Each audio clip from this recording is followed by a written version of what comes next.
So here we are again. So, because we've come back and the doctor is not the same doctor as before, but she actually seemed very competent. I was very impressed. But because Missy was not responding to what I forgot how she termed it, but it's the care they give when they send you home, and that's the appetite stimulant and all that stuff. Because she wasn't responding to that, and because of how aggressive she is, as far as even just now, even though she was much calmer than she ever has been, she got into the crate for me so easily that I genuinely believed she was actually going to be calm in here, and she was to a point. As soon as she got into their care, she got more aggressive. But I wasn't witness to that. But we had a long conversation, me and the doctor, and she heard all the information. She heard everything I told her, about how, she's just not eating. She's not interested in it. She's repulsed by it. And she says that that's probably like a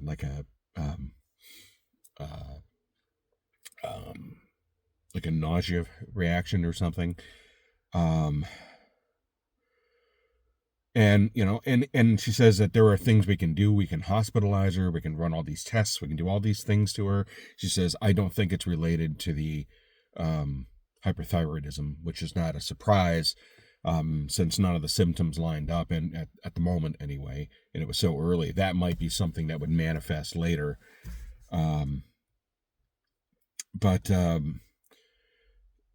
Yeah, because it's just there are things we could do, but it's a big pile of question marks. Money was not even talked about.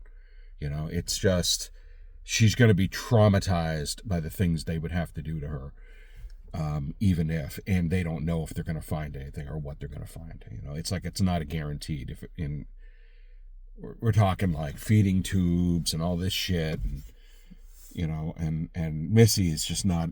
She's barely keeping her wits about her on the best of days. So yeah, we both basically meandered around the topic a bit, and then eventually landed on, she says, I saw what the other nurse suggested might be the course of action, and I said, yeah, I know. That's when I came here, that's what I expected. I've made my peace with that, and of course you never do. You're never going to. But, I did what I could. I sat with her. I talked to her. I tried. I even played some recordings I had of my conversation with Pat before she passed, so you could hear her voice. Maybe it would kick something out. Something, anything, and it's like nothing I could do. She wouldn't budge. She just sulked in the corner.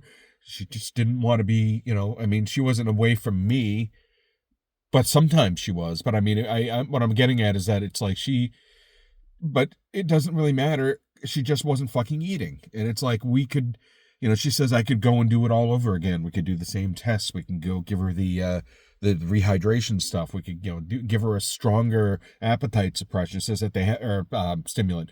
They have one that they give the dogs, that in rare occasions they try it with cats, because if they're not, responding, it's stronger. But it's, when your back's against the wall, try.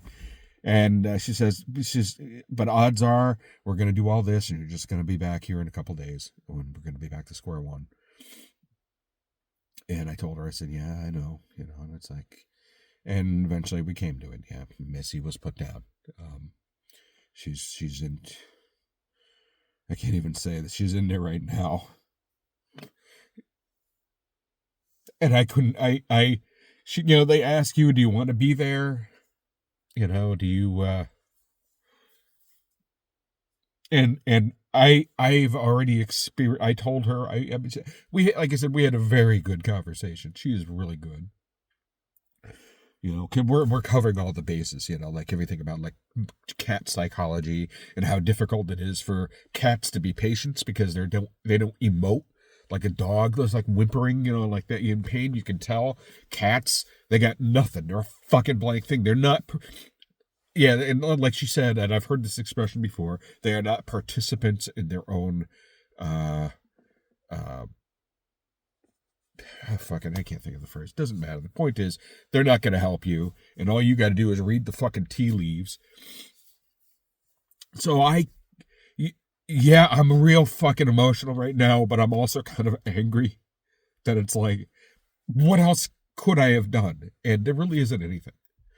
I mean, it's like not humanely. And what I need to remember is that I sat with her, I accommodated her, and I did everything. I worried about her. I lost sleep.